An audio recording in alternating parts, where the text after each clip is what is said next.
저희들에게 귀한 찬양해 주신 우리 최영 선생님 감사합니다. 여기 우리 광안루 옆에 가면 우리 안숙성 우리 여정의 그 기념관 있지 않습니까? 거기에 보면 우리나라 역대 명창들이 있는데 거기에 우리 최영 선생님 이름이 올라가 있습니다. 그런 귀하신 분입니다. 근데 우리 최영 선생님께서 교회 생활 하시는 분은 아니신데 우리 교회 교우와 만나면서 함께 말씀도 나누고 성경 공부하고 사실 성경책도 한 권 다 읽고 신앙서적을 많이 읽으시더라고요. 그래서 이번에 찬양해 주시겠다고 하셔서 이렇게 오늘 찬양 너무너무 감사드립니다. 우리 남원에서 이렇게 국악으로 찬양한다는 거 얼마나 의미 있습니까? 우리 교회에 또 다른 새로운 비전이 열려지는 귀한 시간이 되어지면 좋겠습니다. 우리 다시 한번 감사 박수 한번.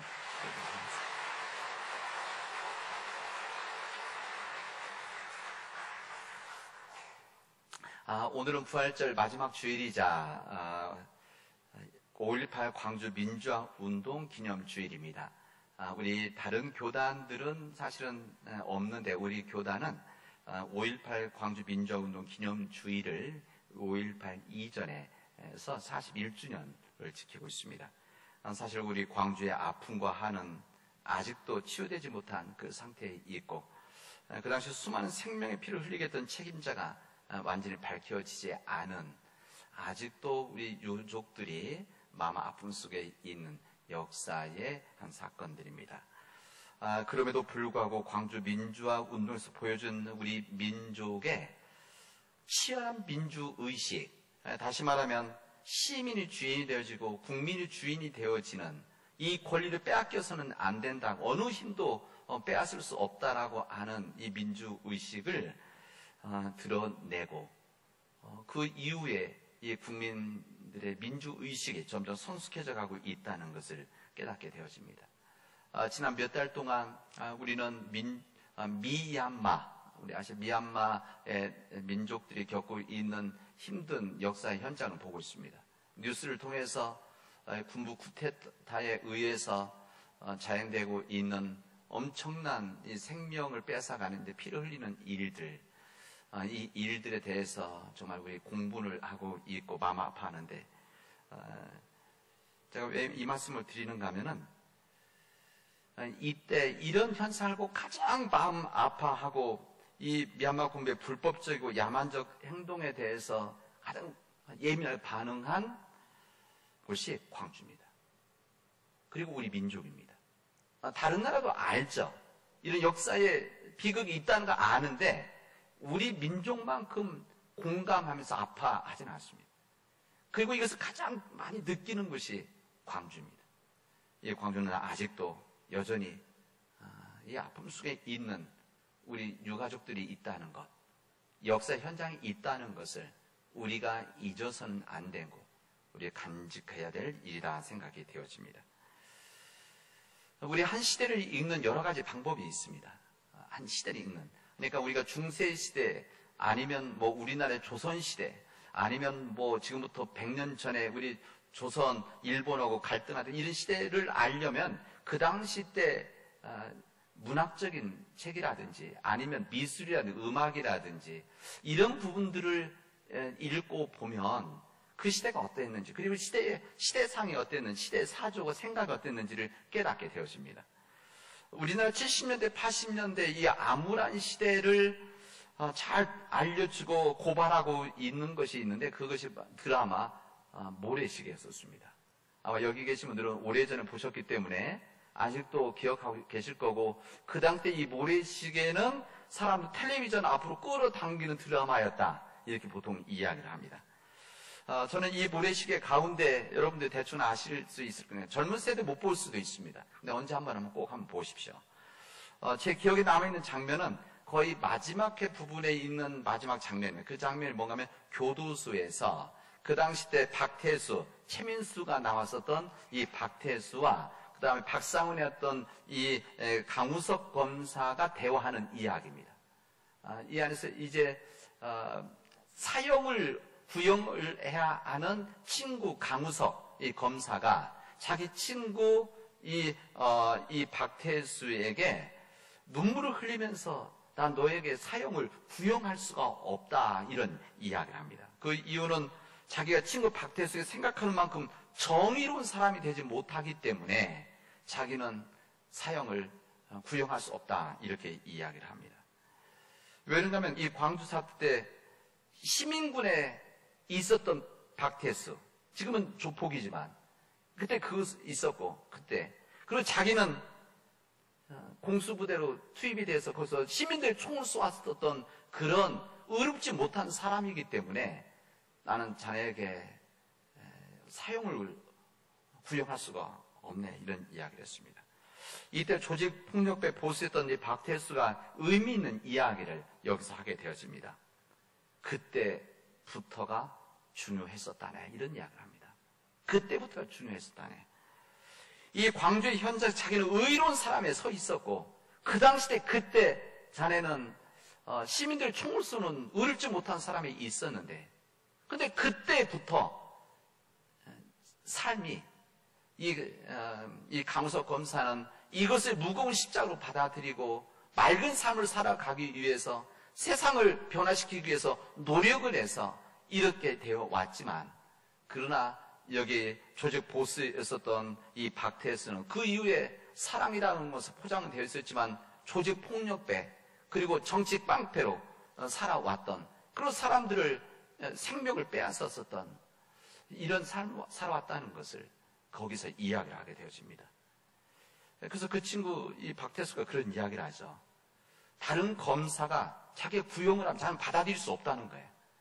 다른 사람들이 이 검사들이 아무리 이야기해도 자기는 너희들이나 잘 살아 뭐 이렇게 이야기하겠지만, 나는 맑은 삶을 살아온 자네가 나에게 사형을 구형한다고 하면 법 때문에 나는 그것을 받아들이겠네 라고 하는 그런 대사의 한 장면입니다.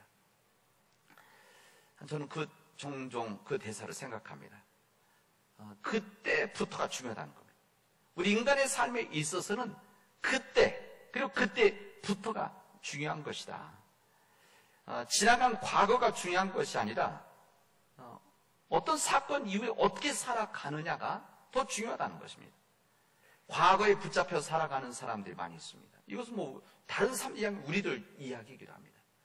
이 과거에 붙잡혀 살아가는 사람들이 있고, 이 과거의 아픈 상처 때문에 지금도 고통스러운 사람들이 있습니다. 뿐만 아니라 그 과거 때문에 자기 삶을 더 펼치지 못하는 그런 일들이 있는데, 그러나 정말 중요한 것은 과거가 아니라, 지나간 시간이 아니라 그 아픈 상처가 있었을 때 그 이후에 어떤 삶을 살아가느냐, 어떤 선택을 하느냐, 어떤 길을 걸어가느냐가 더 중요한 것이다, 그런 이야기입니다. 우리 기독교, 우리 믿음, 신앙은 사실 같은 생각과 같은 맥락에 있습니다. 우리가 주님을 만나고 주님을 알기 전에 우리를 가지고 있었던 이 과거는 중요하지 않습니다.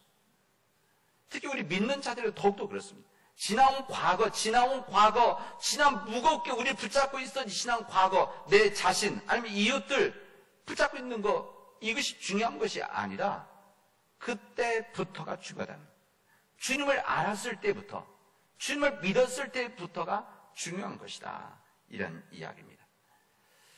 이것은 내 자신의, 우리들 자신의 과거가 중요하지 않다, 이제 과거를 잊어버리자, 과거는 다 지워버리자, 이것이 아니라 이거에 붙잡혀 있으면 안 되는 것이고, 이 과거를 기억하지만, 과거의 역사를 기억하지만, 과거의 상처를 기억은 하지만, 알고는 있지만, 중요한 것은 거기에 붙잡혀 살아가는 것이 아니라 그때부터 어떤 삶을 살아가고 선택하느냐, 이것이 중요하다는 것입니다.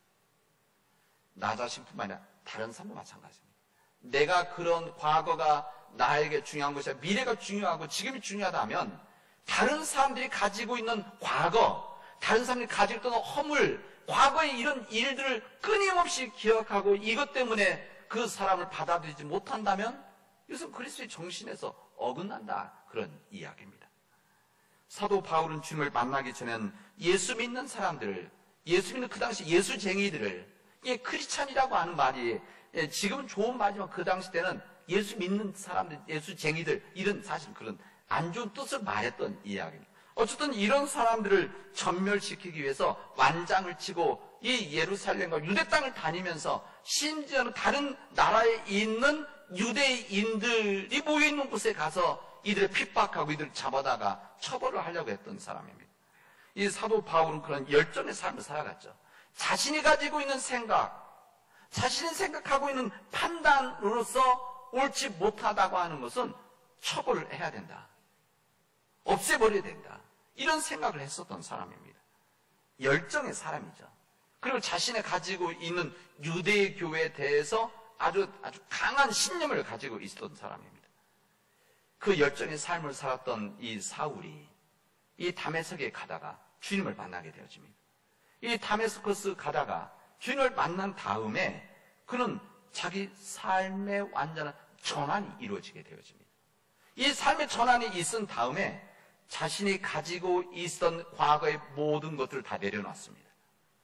이 사도 바울은 자신의 무슨 과거 부끄러운 역사가 아니라 자신이 가지고 있었던 모든 사람들이 부러워하고 가지고 싶었던 이 모든 것들을 사도 바울은 성경 표현대로 안다면은 쓰레기와 같이 내버렸다 이렇게 말합니다.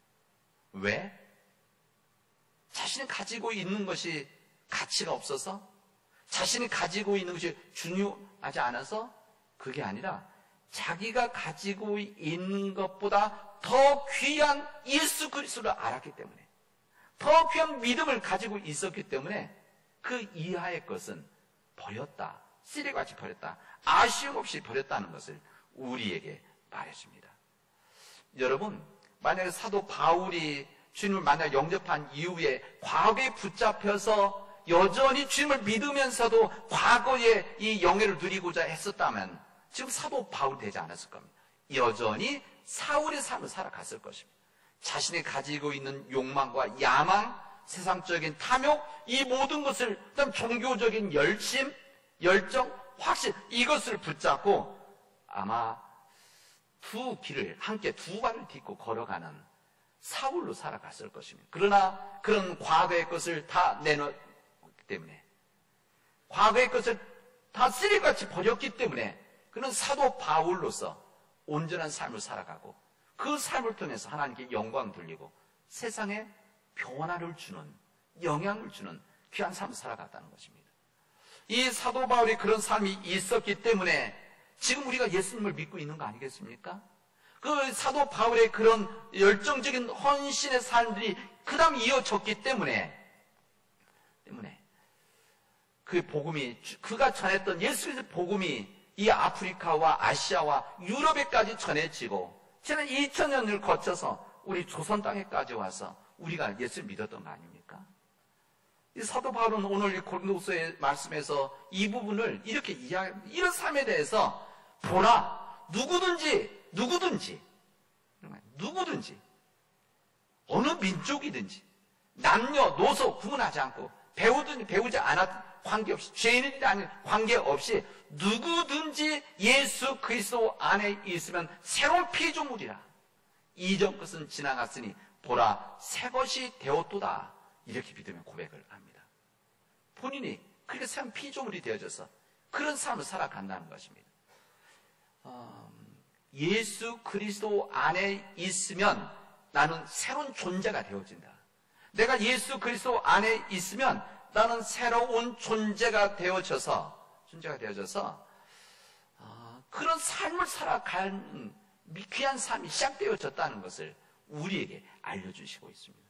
이것은 개인적인 이 믿음의 고백이지만 이것은 가족도 마찬가지입니다. 우리 가족이 예수 그리스도 안에 있으면 우리 가족의 새로운 가정이 되어지는, 새로운 하나님의 피조물로서의 우리 믿음의 가정이 되어진다는 것을 우리에게 이야기합니다.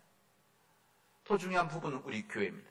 우리 교회가 예수 그리스도 안에 있으면, 우리 교회가 진정 예수 그리스도 안에 있으면 우리 교회가 하루하루 나날이 새로워지고 새로운 피조물이 되어지고 거듭난 존재, 거듭난 공동체가 되어지는 것이다. 이렇게 우리에게 알려주십니다. 예수 그리스도 안에 있다는 것, 예수 그리스도 안에 있다는 것은 예수께서 그리스도시다는 것을 믿는 것입니다. 예수 그리스도 안에 있다는 것은 예수님의 복음의 말씀이 생명의 말씀이고 구원의 말씀이라는 것을 믿는 거가 예수 그리스도 안에 있다는 것입니다.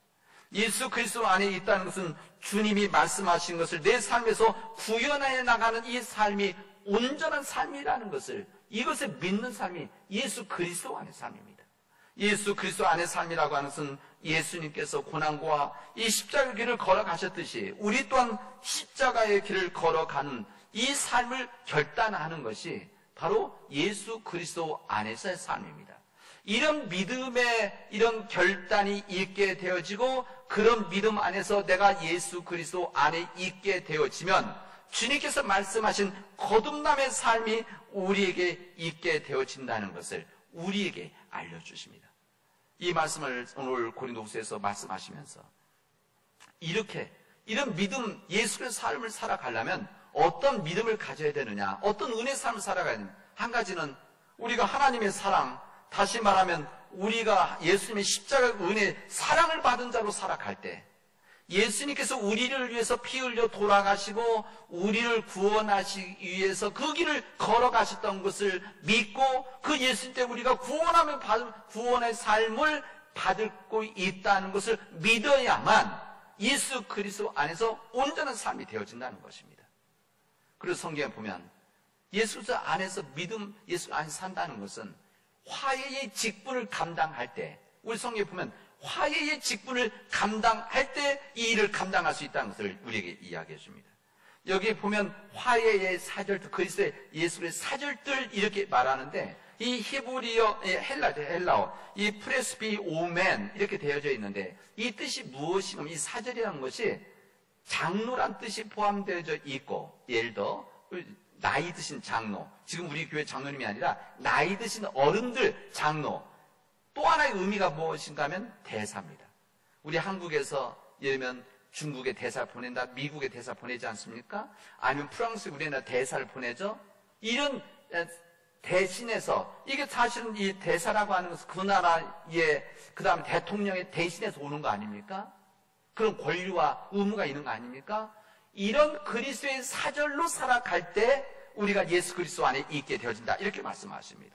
무슨 말입니까? 성경 표현대로 한다면 우리가 화목하게 하는 직분을 감당하게 되어질 때, 사람과 사람 사이에서, 사람과 공동체에서, 민족과 민족에서, 그리고 인간과 자연 공동체의 관계 속에서 화목하게 하고 화해하고 평화의 길을 만들고 평화를 이루어가는 자들이 되어질 때, 오늘 성경 우리들에게 이게 바로 예수 그리스도 안에 있는 삶이다. 그런 예수 그리스도 안의 삶이 되어질 때 우리가 진정한 새로운 피조물, 주님의 백성이 되어진다는 것을 우리에게 말씀해 주십니다.